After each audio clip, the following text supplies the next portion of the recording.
Hi everyone, welcome back to Facebook Fridays. Today we are discussing about the eye area and how to enhance your eyes. So, in a previous discussion we talked about Botox. Today we're going to go over a little bit of filler options. My name's Hope Mers, I'm a nurse practitioner. I'm here with Karen Whitney, physician assistant, and we're going to delve right into the eye area and fillers. So Karen, what is your favorite filler for the under eye area? Good question, and honestly it depends on the patient because I have two go-to fillers. They're both in the Juvederm line. And my deciding factor, as you look at a patient, I'm looking first at their under eye cheek structure. So if you feel under your eye, you can feel the bony orbit of the lower eye. Some patients, when you look at them, have almost a deep U or a V under their eye. They've lost mid-cheek volume, and I feel like I like to replace that before I address the actual under eye area. And so Voluma is my product of choice because we can inject a nice lifting bubble or pillow of filler right in that mid-cheek area. It's one of my favorite techniques, and it's easy on the patients. It's one little stick out here on the bone. Put a little lifting bubble, massage it where we want, and you've lifted the cheek to support the under eye. And I compare that to the eyebrow supports the upper eye, your cheek volume supports the lower eye. So that would be Voluma. I love it because it lasts up to 2 years. Then I'll often follow that with Volbella, which is a super soft filler that can be placed under the thin skin of the inner eye area and even out here if there's a depression or almost dimpling of the outer orbit. And that technique is used with the cannula, which I know you also use a lot. Why don't you explain what we do with the cannula? Yeah, so years ago we started off using a small needle, but still a sharp pointed needle to inject filler around the under eye area. And that just increased risk of bruising. I'm sure you saw it, I saw it a lot. There's just a lot of little vessels in that area that you can't see and you can't avoid all the time. So with a cannula method, we can actually just do one little needle poke right at the front of the cheek here and insert something called a cannula. It has a blunt tip, so it's not sharp. It's kind of like a little straw, and it can go into that hole that we made with our needle and go all the way up under the eye in the medial, the inside portion, and around to the lateral, that outside portion that Karen was talking about. So it's a great way to provide minimal downtime for these procedures. Typically people can go to dinner that night and it looks completely fine. There may be a touch of swelling after using a cannula, but nothing that anyone else will really notice except for you while you're going home and analyzing it in the mirror afterwards. But it really has made for the under eye area to be safely and effectively treated fairly quickly, really. So it takes a few minutes each side and does a great job. And I think, Hope, sometimes we also might use that cannula if we're trying to restore mid-cheek volume as an alternative to doing that little lifting pillow. So really, we're going to look at each patient individually, assess their anatomy and their needs.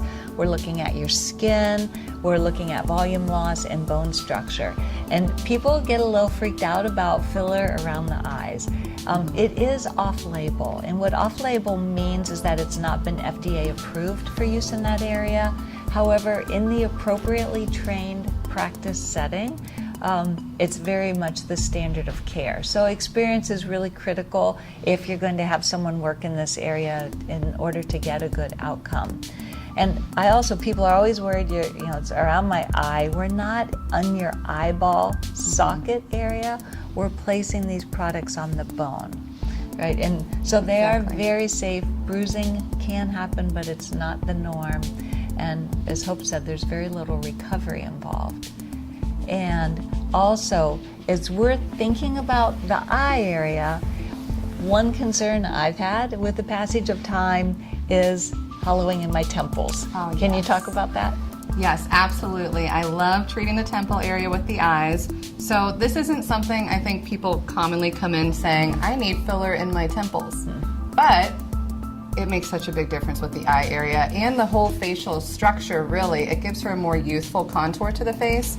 So we all have genetically a little temporal depression here. And with age, and just sometimes genetically it's worse, it can deepen.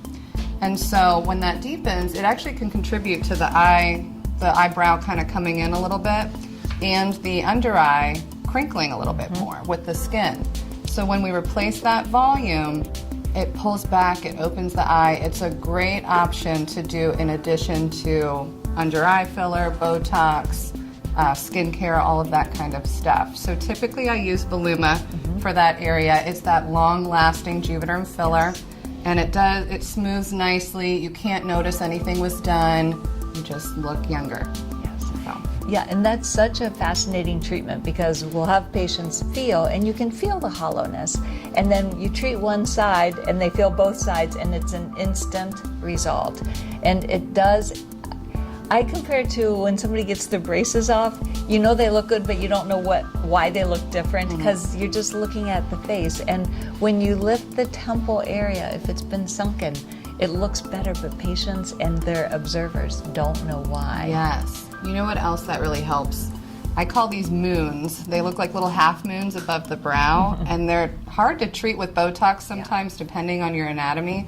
So when you put filler in the temple, it can actually kind of pull that back and really help assist Botox and work cohesively to help smooth that area.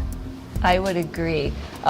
You know, in men we get it, that they get that heavy kind of a Neanderthal bony brow, but women get that too if they're losing their forehead fat. Yes. And I'll use Volbella I do too. up here because it's a very soft smoother, and it's giving you a smooth contour to your forehead, which looks younger. Right. It does. And then, so typically when we're talking about Voluma, Volbella, these are all hyaluronic acid gel fillers. So hyaluronic acid is a very natural component in our skin. We use it kind of like a water molecule in our skin, and it's synthetically made into a gel for these fillers. That's why our skin accepts them so well. It metabolizes them over a certain amount of time. The other thing is we can dissolve them with an enzyme called hyaluronidase if we want to. So if there's something that just, doesn't smooth as we wanted to, or if there's ever anything that just, we need to adjust, we can either completely dissolve the filler or we can dilute that enzyme to just soften it. So that's great too. And when you receive filler in this area, we're always going to schedule a 2-week follow-up. You do see the results of filler right away, but there's a settling in period, and at 2 weeks things are pretty much where they're going to be. Sometimes we will massage the filler and adjust it a little bit, and I always try to reassure patients that during that 2-week adjustment phase, don't worry if it's not quite perfect, because when you come back in, we can always massage, or as Hope said, use a tiny bit of dissolver to soften it. So that's one of the beauty and safety features of using these products. Yeah. Beautiful. That about sums it up. Yeah, so next we're probably going to be talking about skin treatments to this area, so be sure to catch us. You can also go to our YouTube channel and see this video at another time. Thanks. All right.